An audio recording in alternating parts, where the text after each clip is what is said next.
Hi అండి, అందరికీ నమస్కారం. ఎలా ఉన్నారు? అందరూ బాగున్నారా? మేము కూడా చాలా చాలా బాగున్నాము. ఈరోజైతే మన వ్లాగ్ కంటిన్యూ చేసేద్దాం. అలాగే ఫస్ట్ టైం కనుక వీడియో చూసాలు తప్పకుండా సబ్స్క్రైబ్ చేసుకోండి, మన ఛానల్ని లైక్ చేయండి, షేర్ చేయండి, కామెంట్ చేయండి. ఇదైతే మార్నింగ్ అనమాట. నిన్న ఫ్రైడే రోజు మార్నింగ్ వ్లాగు. పిల్లలు అయితే ఇంకా లెగలేదు, ఇంకా స్కూల్కి అయితే పంపించేసినాము. చాలా రోజులు అయిపోయింది కదా వాయిస్ ఓవర్ ఇయ్యాక వీడియో.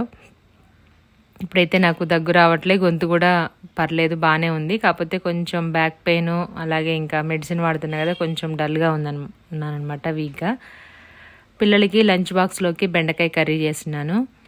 ఆల్రెడీ తాలింపు అయితే వేసేసాను, రైస్ పెట్టాను. అలాగే ఇది నైట్ మిగిలిపోయిన అన్నం అనమాట. ఇంకా దాన్ని పోపు వేయాలి, ఎందుకంటే ఊరు నుండి వచ్చాం కదా. నెక్స్ట్ డేకి ఏం ఇడ్లీ పిండి, దోశ పిండి ఏం లేదు, బయట తెచ్చుకోవడం కంటే రైస్ ఉంది కదా అనేసి అది కూడా పోపు వేసేసి పెట్టేశాను. ఇంకా పాల కోసం గిన్నె, వేడి నీళ్ళు కాచడానికి ఒక గిన్నె అన్నీ రెడీగా పెట్టుకున్నాను.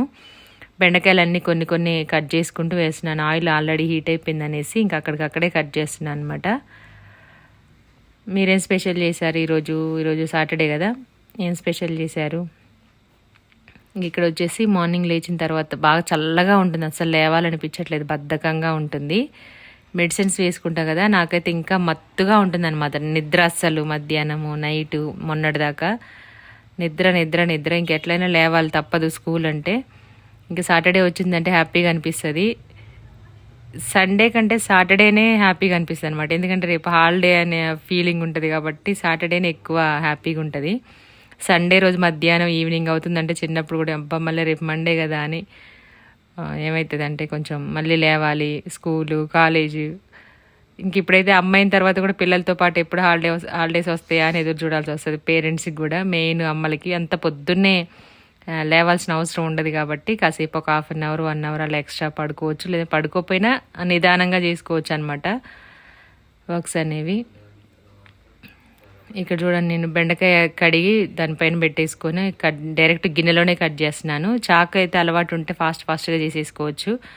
నాకు కత్తిపీటతో కొడవలంటే దాంతో అస్సలు రాదు, అసలు నాకు టచ్ కూడా లేదు. అంటే నేను మా ఇంట్లో అంటే ఎప్పటి నుంచో చాకు ఉండేది, నేను పెద్దగా వంట చేయకపోయేది కాబట్టి పెళ్ళి కాకముందు కట్ చేయడం అంత ఇది లేదు. కాకపోతే చాకుతోనే నాకు చాలా ఈజీ, కంఫర్ట్గా ఉంటుంది అనమాట. ఏదైనా ఎంత పెద్ద కూరగాయలైనా, చికెన్, మటన్ ఏదైనా కట్ చేయాలన్నా సరే ఈజీగా అనిపిస్తుంది నాకు కత్తిపీట కంటే. ఊరెళ్ళినప్పుడు మా అమ్మ కట్ చేస్తా, ఒకసారి 1-2 సార్లు ట్రై చేస్తే ఒకసారి వేలు కట్ అయిపోయింది అనమాట, బ్లడ్ వచ్చేసింది. అది కరెక్ట్గా చాలా జాగ్రత్తగా ఉండాలి. చాకు కొంచెం జాగ్రత్తగా ఉండాలనుకుంటాం కానీ చాకేం అంత ఉండదు, కత్తిపీటే బాగా షార్ప్గా ఉంటాయి. నాకైతే అలవాట్లేదు, కొంతమంది టక్ టక్ కట్ చేస్తారు.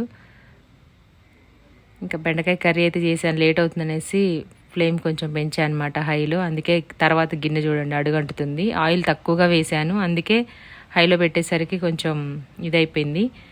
పక్కన రైస్ అయితే అవుతుందన్నమాట.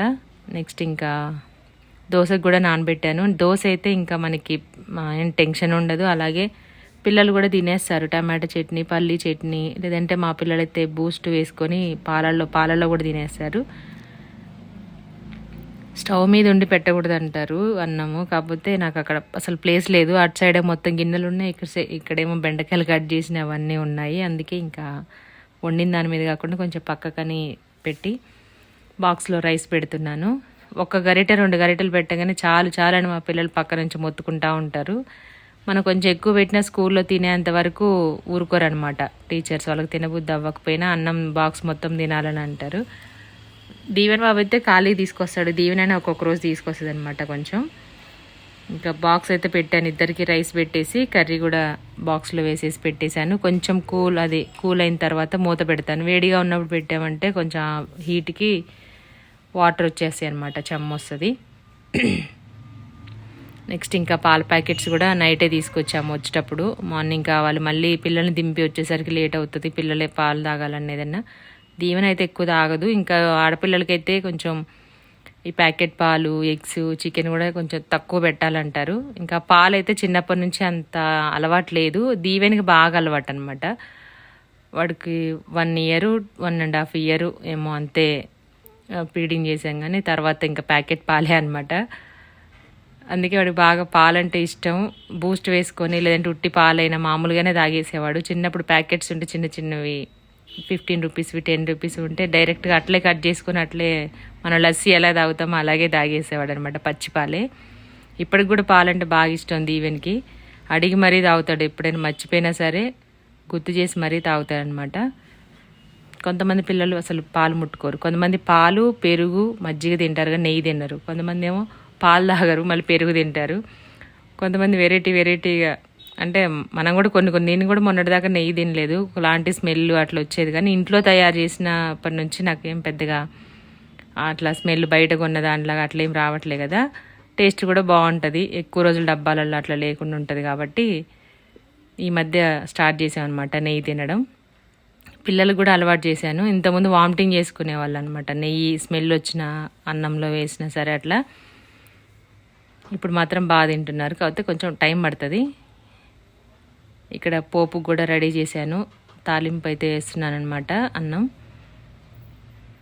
మా పిల్లలు రెడీ అవుతున్నారు. ఇప్పుడు కొంచెం పెద్ద అయ్యారు కాబట్టి నాకు యూనిఫామ్ వేయడం, షూ వేయడం ఇవన్నీ కొంచెం తగ్గిపోయిందనమాట పని. ఇంకా వాళ్ళ నాన్న కూడా ఎప్పుడైనా ఒకసారి లేట్ అయినప్పుడు వాళ్ళు టిఫిన్ తింటుంటే వేస్తారు, కానీ వాళ్ళ పని వాళ్ళే చేసుకుంటున్నారు. ఫస్ట్ పెద్దవాళ్ళు కరెక్ట్గా ఉంటే వాళ్ళని చూసి పిల్లలు చిన్నవాళ్ళు అనమాట. మా దీవెన ఏదైనా చేస్తే మాత్రము అక్క చేసింది చూడు అంటే దీవెన వెంటనే చేసేస్తాడు. ఏదైనా ఫ్రెష్ అవ్వాలన్నా, బయటికి వెళ్ళాలన్నా, రెడీ అవ్వాలన్నా ఏదైనా ఫస్ట్ పెద్దవాళ్ళు కరెక్ట్గా ఉంటేనే చిన్నవాళ్ళు ఉంటారు.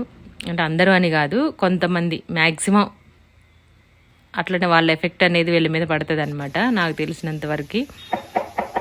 ఇంకా వాళ్ళే రెడీ అయిపోతారు. ఇంకా కొంచెం పెద్దగా ఏంటంటే ఇంకా వాళ్ళు చేసుకునేవి ఏదైనా తినేవి బాక్స్ పెట్టుకునే అవి చేసుకునే కూడా ఇంకా పెద్దగా అయిపోతారు. కాకపోతే అవన్నీ మిస్ అయిపోతాం. పిల్లలు పెద్ద అవుతున్నారంటే మనం ఇంకా మన చేతులతో చేసేవన్నీ మిస్ అవుతాం. చిన్నప్పుడు బట్టలు కూడా మనకి నచ్చినవి తీసుకొస్తే వేసుకుంటారు. తర్వాత కొంచెం ఇప్పుడు మా దీవెన బాబు కూడా నచ్చాం అనమాట. ఏదేదో కొత్త ఫ్యాషన్స్, వెరైటీస్ ఎక్కడెక్కడో చూసినా అడుగుతూ ఉంటాడు. అన్ని స్కూల్కి సంబంధించిన బుక్స్, పెన్సిల్స్ దగ్గర నుంచి అన్నీ వెరైటీ కావాలంటాడు. ఇంకా పెద్ద అవుతున్నారంటే కొంచెం ఆనందం వేస్తుంది. కొంచెం ఇంకా వాళ్ళని మిస్ అవుతాం. వాళ్ళకి అన్నీ చేసేవి అన్నీ మిస్ అవుతూ ఉంటాం కదా, అట్లా అనమాట. నెక్స్ట్ ఇంక పోపన్నం కూడా అయిపోయింది, మూత పెట్టాను. ఇంక వాళ్ళు వచ్చేసిన తర్వాత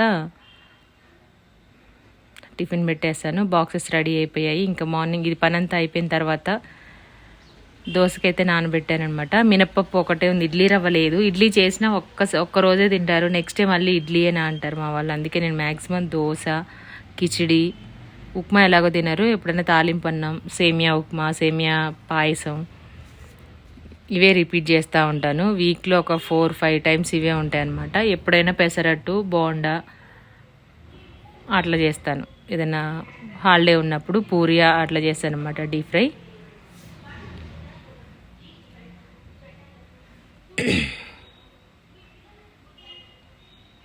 స్నాక్స్కి అయితే బూందీ పెట్టేశాను.